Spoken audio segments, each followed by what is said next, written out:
se você realmente tem alguém especial aí para trazer. Muito bem, esta manhã é uma alegria poder compartilhar a reflexão desta manhã com vocês.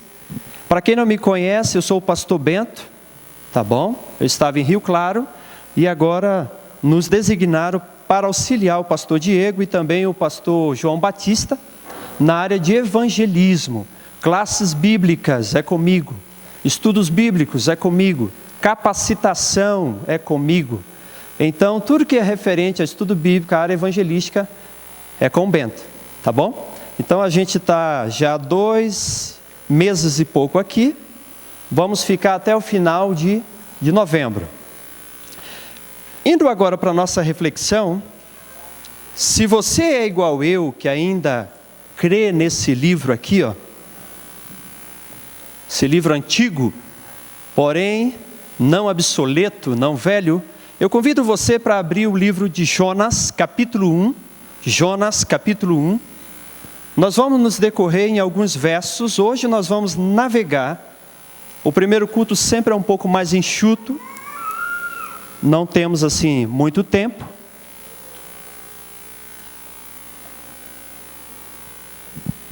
Capítulo 1 de Jonas. Jonas quer dizer paloma. Paloma em espanhol é pombo. Então o nome de Jonas quer dizer pombo. Jonas era o quê? Um profeta, verdade, um profeta. E o que chama a atenção é que o profeta ele é considerado como um vidente. Aquele que tem o privilégio de ver o futuro antecipadamente, porque assim Deus o revela e o permite. Podemos considerar que a profissão de um profeta no Antigo Testamento e no Novo Testamento era uma profissão de alto risco. Profissão de profeta, ninguém ficava fazendo vestibular ou concurso para se oferecer para ser um profeta. Porque por causa de servir ao Senhor nesse ministério profético, alguns profetas foram lançados na cova dos leões. Outros tiveram a sua cabeça servida numa bandeja, por serem profetas, como João Batista. Outro profeta, ele teve a cabeça decapitada, como Paulo. Outro profeta, como Jeremias, foi jogado aonde? Num poço. Então a profissão de profeta não era fácil. Por quê? Por N razões, verdade? Tinha que falar a verdade. E falar a verdade às vezes custa muito.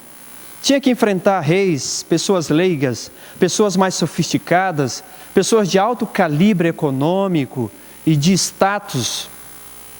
Certa vez um profeta fugindo de um rei, ele se esconde no tronco de uma árvore e ali os soldados vêm com uma serra bem assim rústica e 2 soldados atravessam o tronco juntamente com o profeta Isaías que estava escondido. Ser profeta, profissão de alto risco, ter que falar a verdade, ter que ser o porta-voz do soberano, tinha que ser muito corajoso. O que me incomoda é que hoje muitas pessoas por aí dizem que é profeta, mas não existe nenhum profeta de Gênesis a Apocalipse aonde ele foi lá se oferecer para ser profeta. O profeta sempre foi escolhido a dedo por Deus, porque profeta custava muito ser profeta. E queridos, entrando agora, já que você está localizado no texto aí, eu quero te dizer o seguinte: a Bíblia apresenta vários estilos literários. Eu estou preparando o teu coração primeiro, fica tranquilo. A Bíblia tem ironia, tem prosa, tem poesia, tem narrativa. E é interessante que esse texto é uma ironia. A partir desse momento, veja a ironia. Veio a palavra do Senhor a Jonas, ao pombo, a pombinha. Jonas, filho de Amitai. Amitai, a tradução quer dizer o seguinte: aquele que fala a verdade, aquele que revela a verdade. E Jonas tinha essa missão, dizendo o seguinte, verso 2: Dispõe-te, vai à grande cidade de Nínive e clama contra ela, porque a sua malícia subiu até mim. Jonas se dispôs, mas para fugir da presença do Senhor para Tarsis, e tendo descido a Jope, achou um navio que ia para Tarsis. Pagou, pois, a sua passagem e embarcou nele para ir com eles para Tarsis, para longe da presença do Senhor. Perceberam a ironia? É uma ironia. Pode alguém fugir da presença de Deus? Se ele era o portador da verdade, que conhecia o futuro antecipadamente, que era aquele privilegiado do Senhor, o queridinho do Senhor, todos os segredos, quem sabia primeiro não era o povo, era quem? O profeta, o homem de Deus. E agora eu recordei de uma cena fantástica. O profeta, quando ele entrava numa cidade, tipo Samuel, profeta Natã e tantos outros que viveram, quando a população via, passando pelos muros, entrando na cidade, a população já ficava preocupada. Falava, o que aconteceu agora? Quem foi que pecou? O que está acontecendo? Aí vem reclamação. Aí vem bronca de Deus. Aí vem alguma coisa. O profeta não entrava comumente nas cidades para fazer compras, sabe? Samuel não tinha esse hábito de ir lá. Não, eu estou aqui só, vim comprar algumas coisinhas, vim trocar minha veste, vim comprar um novo par de sandálias de couro. Não. Quando eles viam um profeta entrando na cidade, que eles ficavam assim, que o sentinela olhava assim, avisa aí que é o profeta Natã. Avisa aí que é o profeta Samuel. Já dava um friozinho na barriga, porque sabia que o povo estava em pecado. E a ironia é essa. A ironia é essa, ninguém pode se esconder de Deus. Olha o que diz essa passagem aqui, Jeremias 23, verso 24. Você pode ler aí na pantalha, aqui na tela, que diz assim, esconder-se-ia alguém em esconderijos, de modo que eu não enxergue, que eu não veja. Deus fala assim, Jonas, essa é a direção. E ele vira as costas e vai ao oposto, contrário. Ninguém pode se esconder de Deus. Mas que maneira estranha de protestar contra o Altíssimo. Essa é uma maneira estranha. Porque Jonas era altamente íntimo de Deus. E ele agora protesta contra o seu Criador. Eu lembrei agora, o grande Billy Graham falava o seguinte, que para aqueles que querem navegar para longe de Deus, sempre haverá um barco pronto para quem quer fugir de Deus. E casa perfeitamente com meu amigo Jonas. Havia um barco pronto para ele navegar longe de Deus. Sabe, queridos, vamos acompanhar agora os outros versos restantes. Olha o que diz aqui a partir do verso 4. Mas o Senhor lançou sobre o mar um forte vento, e fez-se no mar uma grande tempestade, e o navio estava a ponto de se despedaçar. Então os marinheiros, cheios de medo, clamavam cada um ao seu Deus, e lançavam ao mar a carga que estava no navio, para aliviarem do peso dela. Jonas, porém, havia descido ao porão, e se deitado e dormia profundamente. Chegou-se a ele o mestre do navio, e lhe disse, que passa, muchacho? Né? E ele pergunta, e aí? O que está acontecendo? Você está dormindo? Está dormente? E ele fala, agarrado Jonas estava no sono, levanta-te, invoca o teu Deus. Talvez assim, esse Deus se lembre de nós, para que não pereçamos. Queridos, observem aqui, observem. No verso 3 aparece falando que Jonas desceu a Jope. Depois diz que ele desceu para onde? Para o porão, no verso 5. Quando a gente vai estudar, preste bastante atenção, que esse é um detalhe muito bonito. Quando a gente vai estudar, toda vez que aparece a palavrinha desceu, ou descendeu, ou foi até o porão. Aqui não é um descer, no texto hebraico não é um descer espacial, físico somente, tipo de degrau, está aqui, ó. O texto não quer dizer só isso não. Ele estava perdendo a identidade dele. Esse descer no porão da subjetividade é muito mais profundo, porque ele estava deixando de cumprir a sua missão, a sua identidade, para ele se revoltar contra Deus, protestar contra Deus. O ser humano, quando ele se afasta de Deus, ele começa o quê? Ele começa a descer. Sabe por quê? Porque o pecado pesa, porque o pecado acusa, e o perdão liberta, o perdão eleva a pessoa. Deus muda de status ser humano quando ele pede perdão. Deus muda meu status, Ele me ajuda a passar de fase quando eu reconheço os meus vacilos, os meus erros. Jonas aqui, ele estava cada vez mais definhando, fugindo de Deus, indo para cada dia mais, cada passo, cada hora, cada segundo, ele estava dizendo: Senhor, eu não concordo com o Senhor. Eu não aceito a tua proposta de salvar Nínive. E aqui ele começa agora a dormir profundamente. E eu quero que você veja esse texto aqui comigo. Olha o que diz aqui, ó. Ele estava fugindo de uma missão, porque todos nós temos uma missão. O que diz Serviço Cristão, página 9? Cristo confia a seus seguidores uma obra individual, uma obra que não pode ser feita por procuração. Fui cartorário durante 8 anos, no Brooklyn, em São Paulo.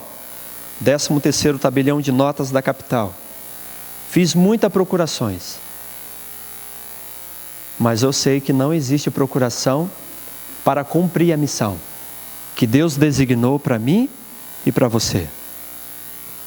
Deus escolheu Jonas. Jonas tinha que cumprir a missão. Para isso ele tinha identidade de profeta. Para isso ele tinha o conteúdo que ninguém tinha, que era a verdade expressa, recebida pelo próprio Criador do universo. E ele agora vira as costas para Deus e vai em direção oposta. Queridos, olha o que diz aqui ainda mais. Pule agora para o verso 8. Então disseram, declara-nos agora, por causa de quem nos sobreveio este mal? Que ocupação é a tua? De onde vens? Qual é a tua terra? Olha para cá. Essas 3 perguntas são de cunho muito importante para nós. Em outras palavras, os marinheiros estavam falando assim: qual é a tua patente? RG, CPF, qual é a tua nação? De que igreja você é? Você trabalha para quem? É isso que está querendo dizer. Que cargo você tem lá na igreja? Fala aí, quem é você? Você representa quem? Que reino você representa? Da luz, das trevas?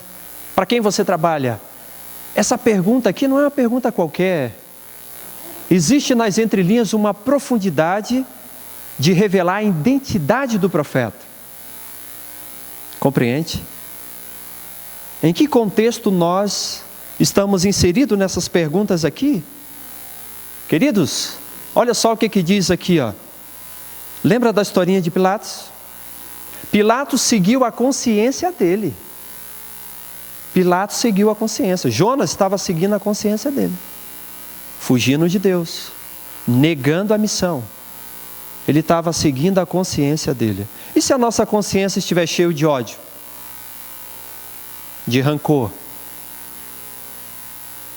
de pornografia, de sujeira, de imundícia, é confiável seguir a consciência? O que diz Jeremias 17:9? Que o coração do homem é enganoso. Foi por seguir a consciência que 2 jovens entraram em Suzano e mataram só 10 crianças. Foi por seguir a consciência que uma moça foi trocar o pneu do carro, e você já sabe o final da história. essa semana. Alguém matou a moça. É por seguir a consciência que o maluco vê uma criança e viola uma criança. É por seguir a consciência que uma mulher grávida está no metrô ou está na fila de algum departamento público, repartição pública. Aqueles que são jovens, eles acham que estão no mesmo direito e não dá preferência para aquela mulher que está gestante. Tem um ônibus superlotado, tem jovens que estão com saúde, mas não cede o lugar para alguém que tem alguma discapacidade, alguma dificuldade física. Está seguindo a sua consciência. É seguir a sua consciência que o pastor vai pregar, porque ele é pago para isso, e a pessoa fica em casa, não prega. É por seguir a consciência que muitos falam assim, não, se eu não tocar hoje, alguém vai tocar. Se eu não abrir a igreja hoje, alguém vai abrir, por seguir a consciência. Queridos, dormir diante do dever, igual ele estava dormindo no porão, dormir diante do dever é dormir o sono da morte. Não é dormir um sono tranquilo. Compreende? E ele, Jonas, seguiu a sua consciência. É a mesma coisa que o pregador vem aqui, vocês me permitam, né? O pregador vem aqui e diz assim, esse é o meu desejo e a minha oração. Quem falou que nós estamos aqui para falar o nosso desejo e a nossa oração? Nós estamos aqui para pregar a vontade de Deus. Jesus tem urgência em voltar. Eu tenho 2 meninas, uma de 6 e uma de 7. Eu não quero que elas cresçam aqui. Eu não quero que elas tenham contato com essa violência tão acirrada que está hoje.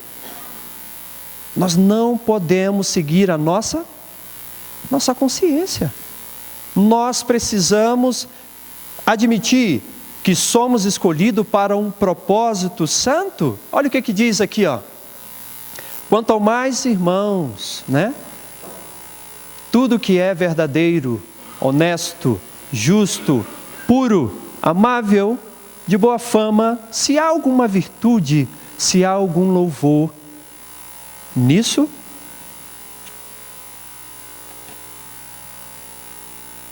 isso pensai. Isso sim é seguro.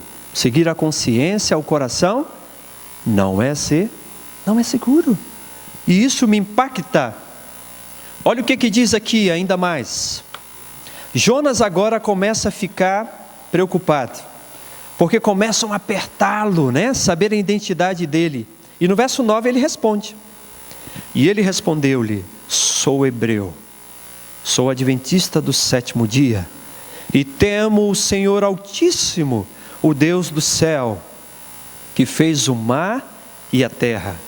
Então os homens ficaram possuídos de grande temor, e lhe disseram, que é isso que fizeste?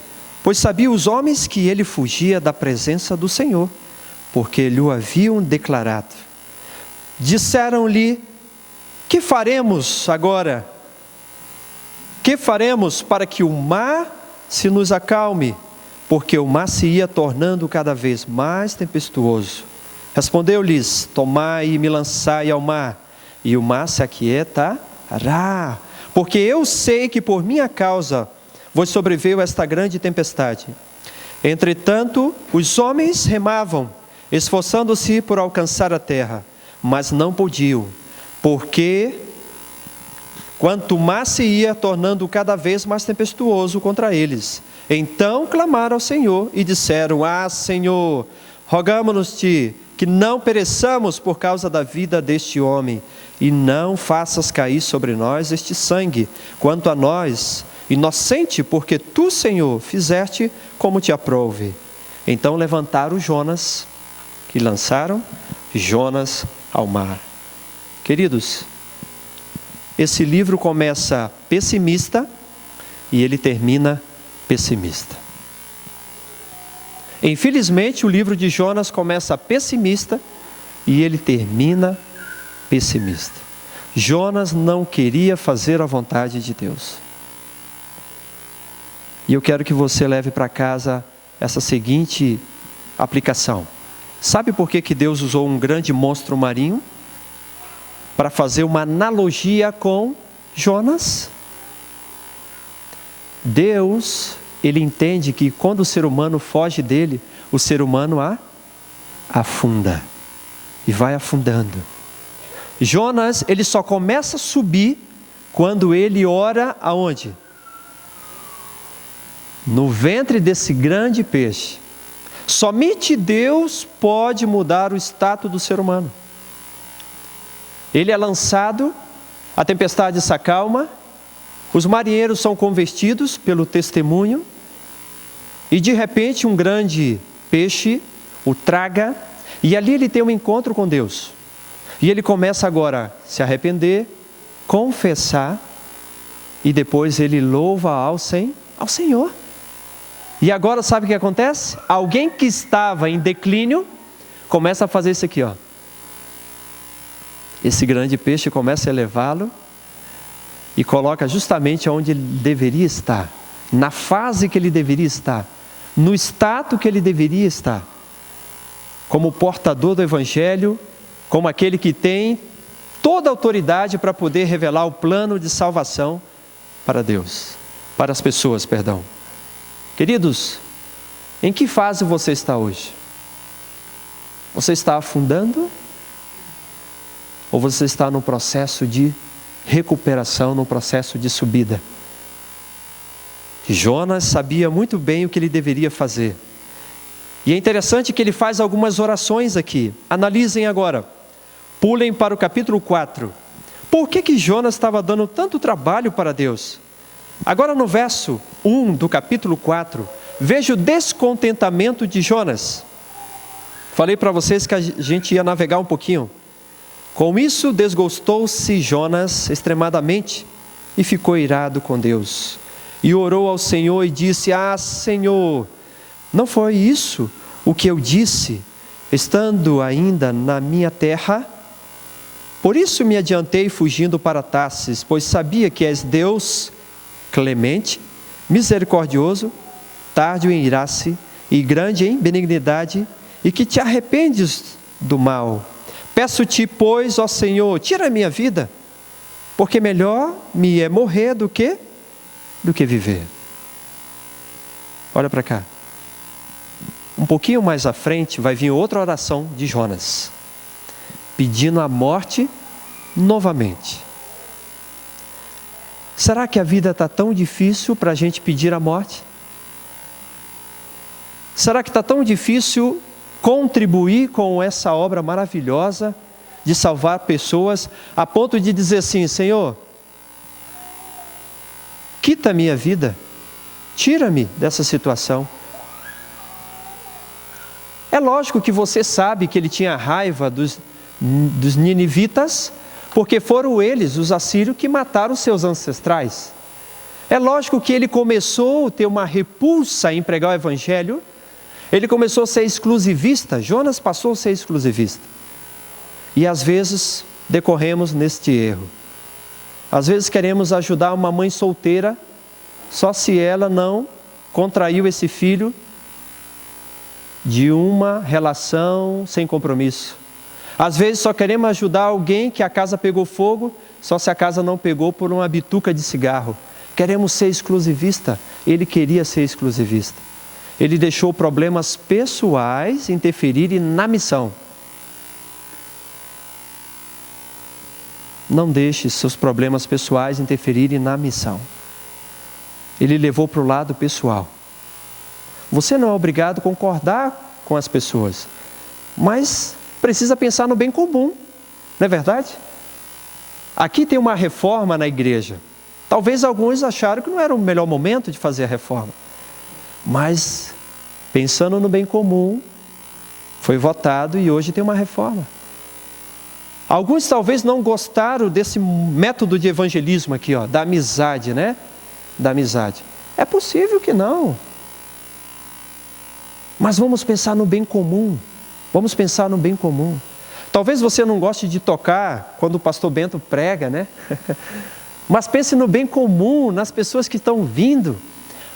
Se você não gosta de alguém, pregue do mesmo jeito. Se você não gosta de fulano, abra a igreja, continue abrindo a igreja. Mas continue sendo recepcionista. Continue colocando um copinho de água aqui para os pregadores. Compreende? Não deixe os problemas pessoais interferirem na missão. Porque esse camarada, que tinha toda a prerrogativa de representar Deus na terra, ele deixou problemas pessoais. Por quê? Porque os assírios haviam matado a sua família, os seus ancestrais. E ele achava indigno, ele achava que era demais para ele ter que pregar para os seus inimigos. Já pensou? Eu que estou no campo de batalha assim, vou visitar as famílias e de repente alguns irmãos dizem assim: pastor, nem adianta insistir com o marido dela. O marido dela é alcoólatra. O marido dela joga. O marido dela violenta ela.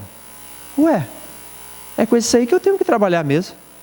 É com isso aí que eu preciso investir com ele. Porque ele precisa também da graça e da misericórdia de quem? De Deus. Portanto, queridos, não deixe nada pessoal interferir no processo da missão. E eu separei esse texto aqui para nós. Qual é a nossa identidade então? Olha o que diz. Vocês, porém, são o quê? Povo escolhido, reino de sacerdote, nação santa, propriedade exclusiva de Deus.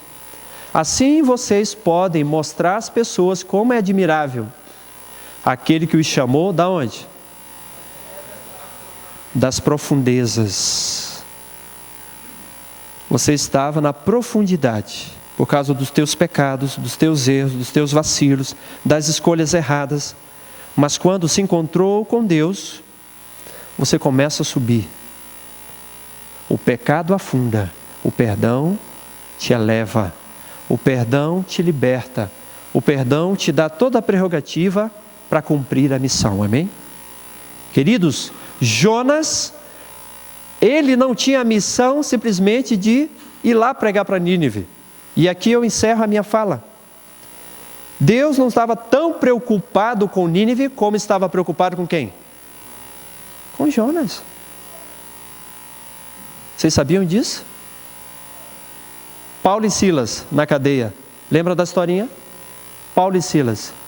Quem queria salvar quem ali? Paulo e Silas já estavam salvos, irmãos. Paulo e Silas já estavam salvos. Eles foram para a cadeia para salvar uma outra pessoa. Paulo e Silas não estavam presos. Eles estavam livres espiritualmente, somente estavam louvando a Deus. Eles estavam ali por um propósito. Eles estavam ali para salvar o carcereiro. Deus queria salvar Jonas primeiro, para depois salvar quem? Nínive. E sabe por que eu tenho que pregar o Evangelho? Para mim me manter salvo. Quando eu fui para a universidade, eu fiquei pensando, agora entendi, Senhor. O Senhor não me chamou para me salvar pessoas. O Senhor me chamou para a faculdade para me salvar. E agora simplesmente eu vou retribuir esse dom da salvação. Amém? Queridos, a história de Jonas, o foco principal é o seguinte, e eu resumi assim. Primeiro, não seja um fugitivo. Segundo, não vire as costas para Deus. Terceiro, não seja um sabotador. Sabotador de quê? Da missão, de pregar o Evangelho. Não deixe os problemas pessoais interferirem no processo de evangelização. Quando você está envolvido na evangelização, Deus está te salvando e você está levando as pessoas para Cristo para serem salvas. Amém? Não seja um sabotador. Pense no bem comum. Não vire as costas para Deus. Ninguém pode fugir de Deus. Você tem uma identidade. Você tem uma missão. Você foi comprado com preço caríssimo. Todos nós estamos ligados com um pacto de sangue na cruz do Calvário. Que Deus te use aonde você foi inserido, aonde você foi plantado, aonde você está estudando o teu curso universitário, aonde você trabalha. Você nunca pode pensar, ou não deveria pensar, que você está na profissão que você está, apenas para ganhar dinheiro e pagar conta. Você não está na universidade simplesmente para ter uma graduação. mas você está onde está para ser um missionário. Que Deus te abençoe. E eu preciso fazer um apelo. É teu desejo esta manhã? É teu desejo esta manhã contribuir com a pregação do Evangelho? Se é teu desejo, levanta a mão. Amém. Que Deus te use. Amém? Vamos cantar o hino.